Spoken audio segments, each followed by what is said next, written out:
knowing who you are gives you the confidence to go after what you want. One of the great things about Waldorf is that it brings out so many skills that we might not otherwise know that we have.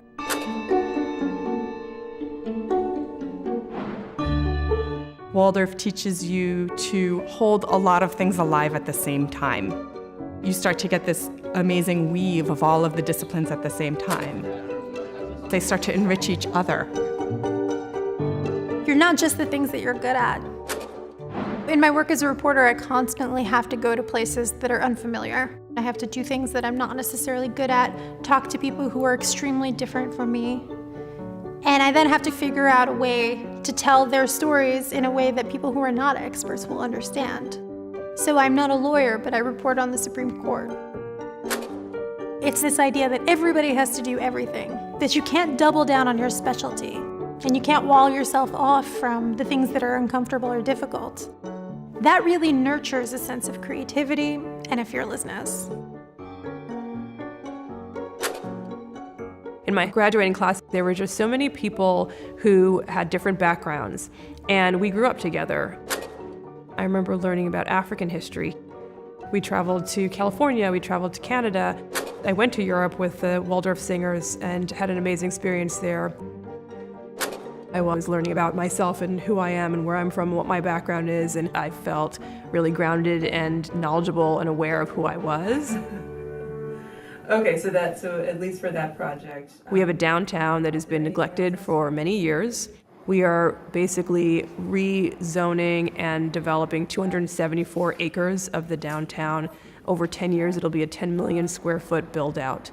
It is an enormous task, and in a city like New Rochelle, there are a lot of people with strong opinions, a lot of people with different political leanings. Definitely takes a lot of diplomacy and negotiation and empathy and compassion for people to hear both sides. That's where Waldorf comes in. You know, you have to be interested in the world and interested in the problem that you're solving. I think of architecture as a process of critical thinking, and it's about taking someone's aspirations and making them into space. Architecture is very much about my voice and the other person's voice, because I'm the one creating it, and it has my presence in it because that's why I do it.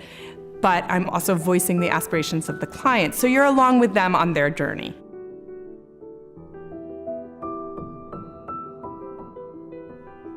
You develop a connection to people's stories, but more than that, you develop a connection to the thing that generated those stories. The house isn't successful unless you understand all of that.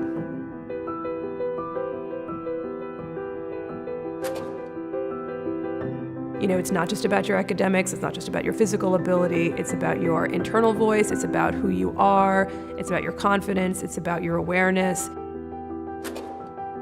It's a sense of balance and holistic understanding that you're more than just your accomplishments. You're going to be a person who develops a reserve of resilience and strength and versatility and willing to be an amateur. It's that reserve of experiences that gives you the strength when things are not always going to go well. Waldorf always taught you that everything has meaning. If your work focuses on finding that meaning, that's what success is.